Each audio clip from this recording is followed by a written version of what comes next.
আসসালামু আলাইকুম। ওয়ালাইকুম আসসালাম। আপনারা কি জাহিদের কলিগ?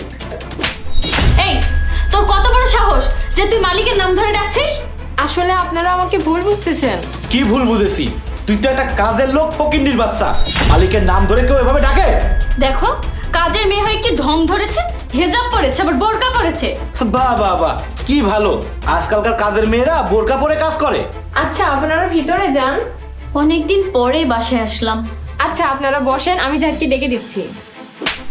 এই ছোট লোকের বাচ্চা, এই ফকিন্নির বাচ্চা, তোর কত বড় সাহস? তুই একজন কাজের মহিলা হয়ে মালিকের নাম ধরে ডাকিস? বেয়াদব! আরে কি আর বলবো এদের কথা, হিজাব পরে এমন পাট মিশছে না, মনে হচ্ছে এই বাড়ির বউ। আরে তুই যে হিজাব পরে আসিস, তোর কাজ করতে কষ্ট হয় না? না না, আমার কাজ করতে কোনো কষ্ট হয় না। মনে হচ্ছে যেন বিশ্ব সুন্দরী, এই জন্য হিজাব পরে আছে। আরে না না, বাদ দে। ও কিসের বিশ্ব সুন্দরী? আমার কি মনে হয় জানিস, ওর চেহারা একদম বিচ্ছিরি দেখতে, এজন্য মুখটা পেঁচায় পোঁচায় রেখেছে। হ্যাঁ, তুই ঠিকই বলেছিস।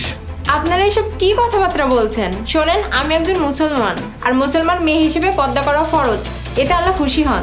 এই, তুই কি আমাদের জ্ঞান দিচ্ছিস? ছোট্ট লোকের বাচ্চা, তোকে আমরা যেটা বলেছি তুই সেটা কর। আরে ওর সাথে তো কিসের কথা বলছিস? কাজের লোক কোথাকার গাইয়া ভূত। এই যা তো, তুই তোর মতো গিয়ে কাজ কর। আরে আপনারা এসব কি কথাবার্তা বলতেছেন? অশিক্ষিত গায়া ভূত এগুলো কি? দেখেন আপু, আপনি একজন মেয়ে, আর আমার জানা মতে আপনি একজন মুসলমান। ইসলামে স্পষ্টভাবে বলা আছে যে প্রত্যেকটা মুসলমান মেয়েকে বোরকা পরা, হিজাব করা ফরজ। আর মেয়েদের মুখ যদি অন্য কোনো পুরুষ দেখে তাহলে গুনাহ হবে। আর আপনি একজন মুসলমান হয়ে কি ড্রেস পরে আছেন? এই কৈফিয়ত কি আমার এখন তোকে দিতে হবে? আর আমি কি পরবো কি পরবো না সেটা সম্পূর্ণ আমার একান্ত ব্যক্তিগত বিষয়। আমি একটা জিনিস বুঝতে পারলাম না, তুই সামান্য একটা কাজের লোক হয়ে আমাদেরকে জ্ঞান দিতে আসিস? তোর থেকে কি আমরা কোনো অংশে পড়ালেখা কম করেছি? আমরা MA pass, double MA pass, আর তুই আমাদেরকে জ্ঞান দিতে এসেছিস? ছোট লোকের বাচ্চা, তোকে যেটা করতে বললাম সেটা কর। আচ্ছা, মানলাম আমি মূর্খ, অশিক্ষিত। আপনারা তো শিক্ষিত, তাহলে আপনাদের ব্যবহার আছে এমন কেন? কেমন মানে কেমন জানো? ছোট লোকের বাচ্চা! এখানে তোমরা কি শুরু করেছো? আরে দেখো না, বাড়িতে আসার পর থেকে কাজের মেয়েটা আমাদের জ্ঞান দিতে শুরু করেছে। আসার পর থেকে জ্ঞান দিয়ে যাচ্ছে, ছোট লোক। আচ্ছা, তুমি এসব কাজের মেয়ে কেন রাখো বলো তো? আরে বন্ধু, এইসব মানুষ কেন বাসায় রাখো? এই, তোমরা বারবার কাকে কাজের লোক বলছো? এই যে এই কাজের মেয়েটা বোরখা পরে কোনোদিন মানুষের বাসায় কাজ করতে আসে নাকি? এই, তোমরা কাজের লোক কাকে বলছো? কি জানা জেনে শুনে এরকম আবল তাবল কথা কেন বলছো? তুমি তুহিনকে এভাবে থাপ্পড় দিলে কেন?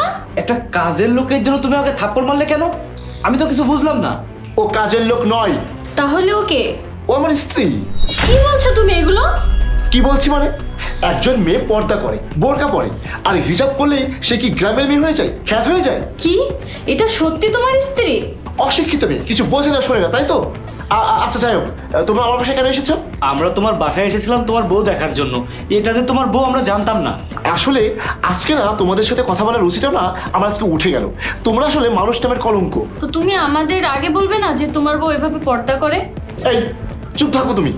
ও আমার বাসার কাজের মেয়ে হলেও কি তোমরা তার সাথে এরকম আচরণ করবে? আর এই যে তুমি তো ও একটা মেয়ে মানুষ, ও না হয় পুরুষ মানুষ, ও না হয় বোঝে না, কিন্তু তোমার তো একটা মেয়ের মর্ম বোঝা উচিত ছিল। আরে আমরা তোমার বাসায় আসার পর থেকেই মুখে মুখে তর্ক করে যাচ্ছে। ও মুখে মুখে তর্ক করে? ও মুখে মুখে তর্ক করে, তাই না? আরে আমার বউ কেমন সেটা কি আমি জানি না? হ্যাঁ, তুমি তো জানবেই। জানবে না কেন? তোমরা তোমরা তো দাঁড়াও, তুমি চুপ থাকো। আমি বলছি, আপনাকে একটা কথা বলি। আপনাকে এতক্ষণ সম্মান দিয়েছি কেন জানেন? কারণ আপনারা আমার হাজবেন্ডের পরিচিত, এই জন্য আপনাদের আমি সম্মান আর রেসপেক্ট দিয়ে কথা বলছিলাম। কিন্তু এখন তো মনে হচ্ছে এগুলো আপনারা যোগ্য নয়। আপনারা হয়তো আমার বিষয়ে অনেক কিছুই জানেন না, এজন্য না জেনে অনেক কথা বলে ফেলেছেন। আপনারা বললেন না যে আমি অশিক্ষিত গাইয়া, আমি একজন গ্র্যাজুয়েট পারসন। আপনাদের থেকে ভালো মন্দ আমি একটু বেশিই বুঝি। আর আপনাদের একটা কথা বলি, এই যে ছোট ছোট ড্রেস আপ করলে মানুষ হওয়া যায় না, ভদ্র হয় না, শিক্ষিত হয় না। আর আপনি তো মুসলমান, আর আপনি জানেন না যে মেয়েদের হচ্ছে পর্দা করা আর বোরকা পরা ফরজ? যেসব নারীরা পর্দার মধ্যে থাকে তারাই প্রকৃত মুসলমান। আর আপনারা কিসের মুসলমানের সন্তান যে আপনারা এই সামান্য কথাগুলো জানেন না? আবার কিভাবে নিজেদেরকে মুসলমান দাবি করেন? একজন শিক্ষিত মেয়ে হিসেবে আপনার তো এই কথাগুলো আগে থেকে জানা উচিত ছিল। একজন ধর্মীয় মুসলমান মেয়েদের জন্য পর্দা করা ফরজ। আপনার এই খোলামেলা পোশাকে আপনি বিভিন্ন মানুষের সাথে উঠা বসা করেন, আর আপনার বন্ধু বান্ধব সবাই তো আপনার চেহারা দেখেন। তাদের মনের মধ্যে আপনাকে নিয়ে বিভিন্ন ধরনের খারাপ খেয়াল আসে। এই যে আপনি হাত দেখাচ্ছেন, মুখ দেখাচ্ছেন, খোলা চুলে বেড়াচ্ছেন, এতে আপনার গুনাহ হচ্ছে না? আপনি তো একজন মুসলমান, তাহলে কিভাবে পারেন যে এসব করতে? লজ্জা লাগে না আপনার? আমারই তো ভাবতে লজ্জা লাগছে যে আপনি একজন মুসলমান, আর আপনি আমাকে কি বললেন?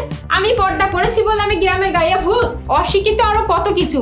আসলে আপনাদের সাথে কথা বলার আমার কোনো ভাষা নেই। আপনি শিক্ষিত, তাহলে আমি একটা কথা বলি, আপনি যদি বিন্দু মাত্র পড়াশোনা করেন, আমি এতক্ষণ ধরে যতগুলো কথা বললাম আশা করি আপনি বুঝতে পেরেছেন। একটা কথা মনে রাখবেন, মিষ্টি বক্সে যদি খোলা থাকে তাহলে মাছি ভিনভিন করবেই। একটা কথা মনে রাখবেন, মিষ্টি যদি খোলা বাক্সে থাকে মাছি একটু বেশি আনাগোনা করে।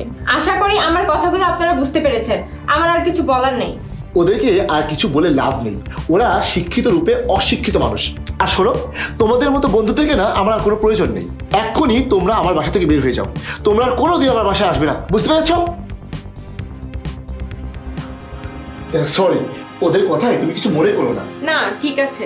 ওরা বুঝতে পারেনি যে তুমি আমার বউ, আর ওদের ব্যবহার যে এত খারাপ সেটা আমি আগে জানতাম না। না না, আমি কিছু মনে করিনি। তুমি কিছু মনে করনি তো? এই যে আমি তোমার বন্ধুদের কত কথা শোনালাম। আরে না না, ঠিক আছে, চলো।